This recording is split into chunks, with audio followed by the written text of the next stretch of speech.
Bonjour, je m'appelle Amélie Coulbo-Lazzarini, chercheure en sciences de l'information et de la communication. Et je travaille sur les notions de sensibilisation et de médiation à l'environnement dans les territoires de montagne. Le projet Commune en Vie s'intéresse à la question du rapport à l'environnement dans les territoires de moyenne montagne, proches des grands bassins de vie, avec des affluences qui posent beaucoup de questions sur l'évolution de l'environnement de moyenne montagne. Et donc côté information et communication, on s'intéresse à toute la sensibilisation et de comment faire en sorte que les différentes pratiques et les moyens de s'informer soient conciliables avec un respect des territoires dans lesquels elles s'inscrivent.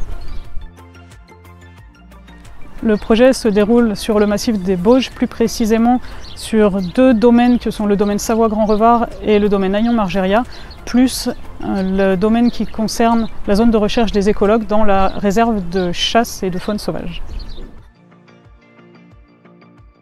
Ça dépend un petit peu des disciplines des chercheurs. Là, on va utiliser un ensemble de méthodes variées qui permettent pour certaines de concilier un peu les approches des différents chercheurs,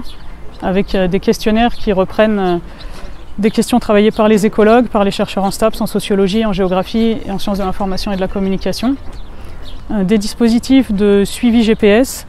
aussi des balades accompagnées, des entretiens semi-directifs et des dispositifs qu'on est encore en train de construire. Si on comprend la transition comme un suivi de l'évolution entre deux états, et enfin quelque chose qui relève d'une dynamique de changement, nous, ce qui nous intéresse dans ce projet, c'est de voir l'évolution des pratiques et du rapport à l'environnement des usagers de la moyenne montagne et des personnes qui fréquentent ces massifs, sachant qu'il y a de plus en plus de monde dans ces massifs, donc de voir comment tout ça évolue et comment ça peut s'orienter dans une dynamique qui ne soit pas destructrice. C'est peut-être le dernier endroit où on peut apprendre à vivre ensemble